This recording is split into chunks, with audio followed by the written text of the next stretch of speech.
পৃথিবীর কোন দেশে দলীয় নিয়োগ হয় না এটা শুধু আমাদের বলি। মার্কিন যুক্তরাষ্ট্রে বা ইংল্যান্ডে বা ইউরোপের আরও অনেক দেশে পুলিশ কমিশনার পর্যন্ত পলিটিক্যালি অ্যাপয়েন্টেড হয়, পোস্টমাস্টার জেনারেল পর্যন্ত পলিটিক্যালি অ্যাপয়েন্টমেন্ট হয়। আপনি দেখেন যে সে যোগ্যতা আছে কিনা, তার ইউনিভার্সিটি গ্র্যাজুয়েশন এবং পোস্ট গ্র্যাজুয়েশন আছে কিনা।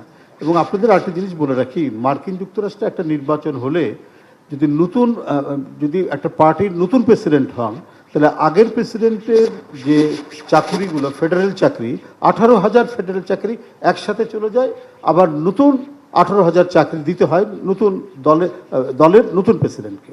এই স্পয়েলের সিস্টেম বলা হয় এটাকে। এই স্পয়েলের সিস্টেম পৃথিবীর বহু দেশে আছে, গণতান্ত্রিক দেশে আছে।